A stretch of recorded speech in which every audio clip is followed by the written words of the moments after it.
අද දවසේ පාඩමේදී මම ඔයත් එක්ක සාකච්ඡා කරන්නේ ඩේලි මිරර් පත්තරේ උපුටාගත්ත මෙන්න මේ නිවුස් එක සම්බන්ධව. ඒ නිසා සුපුරුදු විදිහටම පාඩමේ මුල ඉඳන් අවසානයේ දක්වා හොඳින් නරඹන හොඳින් ශ්‍රවණය කරන ඔයාට පැසිව් වොයිස් වාක්‍ය රටාවන්හි වැදගත්කම හොඳින්ම තේරුම් ගන්න පුළුවන් වෙයි. The re-evaluation results නැවත සමීක්ෂණය කරන ලද ප්‍රතිඵල. එහෙම නැත්නම් අපි කියනවා නැවත ඇගීමට ලක් කළ ප්‍රතිඵල of the 2023 grade 5 scholarship examination have been released. Have been released කියන්නේ නිකුත් කොට තිබෙනවා. දැන් මෙතන තියෙන්නේ present perfect passive voice tense එක. Have been released by the examination department විභාග දෙපාර්තමේන්තුව විසින් and candidates have been given. දැන් නැවතත් present perfect passive voice එක යොදාගෙන තියෙනවා. Candidates have been given ආයුධම් කරුවන්ට ලබා දී තිබෙනවා. Candidates have been given the opportunity අවස්ථාව.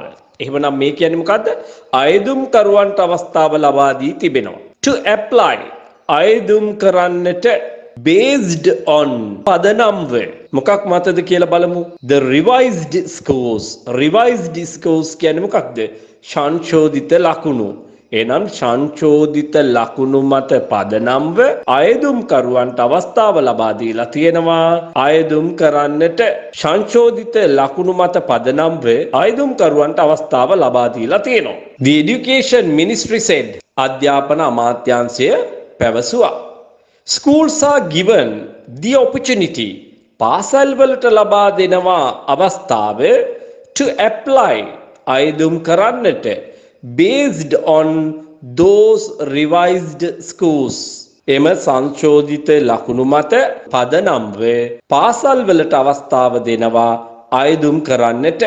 They said on කිව්වා the relevant applications relevant අදාළ ආයුධම් පත්‍ර have already been sent දැනටමත් යවා තිබෙනවා. have already been sent මෙතන බලන්නකෝ already කියන adverb එක යොදාගන්නේ පළවෙනි උපකාරක ක්‍රියාවෙන් පසුව.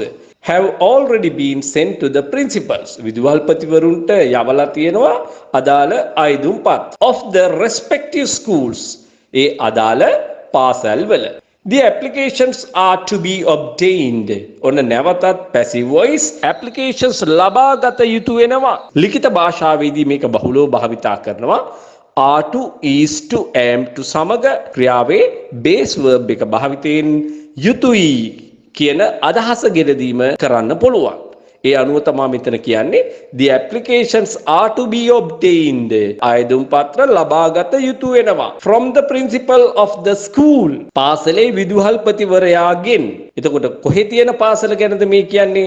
අන්න where කියලා අපි relative pronoun එකකින් මේ වාක්‍ය දීර්ඝ කරන්න පටන් ගන්නවා. Where the students studied. ශිෂ්‍යෝ ඉගෙන ගත්ත in grade 5. ශිෂ්‍යෝ පහ ශ්‍රේණියට ඉගෙන ගත්ත පාසලේ විදුහල්පතිවරුන්ගෙන් ආයුධම් පත්‍රය ලබාගත යුතුයි කියලයි කියන්නේ. එහෙමනම් is to, am to, are to තුලින් වාට යුතුයි කියන අදහස ගෙන දීම කරන්න පුළුවන්. should යුතුයි, must යුතුයි, is to, am to භාවිතයෙන් කියන එකත් යුතුයි. නමුත් මේ අතර සුළු වෙනස්කම් තිබෙනවා. Duly completed applications. Duly means properly. නිසි ලෙස සම්පූර්ණ කරන ලද ආයුධම් පත්‍ර. Duly completed applications must be handed over. බාර දිය යුතු වෙනවා. එතනත් passive voice තියෙන්නේ. must be handed over. hand over බාර දෙනවා. phrasal verb එක. Duly completed applications must be handed over. නිසි ලෙස සම්පූර්ණ කරන ලද ආයුධම් පත්‍රය බාර දිය යුතු වෙනවා. කාටද? to the principal before March 7th. මාර්තු 7 වෙනිදාට ප්‍රථම 2023 පහ ශ්‍රේණියේ ශිෂ්‍යත්ව විභාගයේ ඇගයීම් ප්‍රතිඵල විභාග දෙපාර්තමේන්තුව විසින් නිකුත් කර ඇති අතර සංශෝධිත ලකුණු අනුව ආයුධම් කරුවන්ට ආයුධම් කිරීමට අවස්ථාව ලබා දී ඇති බව අධ්‍යාපන අමාත්‍යාංශය පවසයි. එම සංශෝධිත ලකුණු මත පදනම්ව අයදුම් කිරීමට පාසල් වලට අවස්ථාව ලබා දී ඇත. අදාළ අයදුම්පත් මේ වන විට අදාළ පාසල්වල විදුහල්පතිවරුන් වෙත යවා ඇති බව ඔවුන් සඳහන් කළා. අයදුම්පත් පහ ශ්‍රේණියේ ඉගෙනුම ලැබූ සිසුන් පාසලේ විදුහල්පතිවරයාගෙන් ලබා ගැනීමට නියමිතයි. නිසි පරිදි සම්පූර්ණ කරන ලද අයදුම් පත්‍ර මාර්තු 7 වෙනි දිනට පෙර විදුහල්පති වෙත බාර දිය යුතුය. ඉංග්‍රීසි භාෂාවේ මනාව උගත් කෙනෙකු වෙන්නට නම් ඒ වගේම ලියන කියන සෑම දෙයක්ම අවබෝධ කරගත හැකි වෙන්නට නම් අනිවාර්යයෙන්ම ඔබ පැසිව් වොයිස් වාක්‍ය රටාවන් ඉගෙනගෙන තියෙන්න ඕනේ. එහෙම නැත්නම් ඔබගේ ගමන බාධා වෙනවා එවැනි අවස්ථාවන් වලට මුහුණ දෙන්න වෙනකොට. මේකත් හොඳම උදාහරණයක් කියලා ඔයාට වැටහෙනවා ඇති. ඒ නිසා තමයි ඔයා ටෙන්සස් පාඩම් ඇතුළු මේ සියල්ල ඉතා හොඳින් ඉගෙන ගත යුතු වෙන්නේ. ඉතින් ඔයාට කැමති නම් මගේ පන්ති වලට සම්බන්ධ වෙලා ඉතාම සරලව පැහැදිලි කිරීම සහිතව ඔයාට ඕන විදිහට ඉගෙන ගන්න හැකියාව තියෙනවා.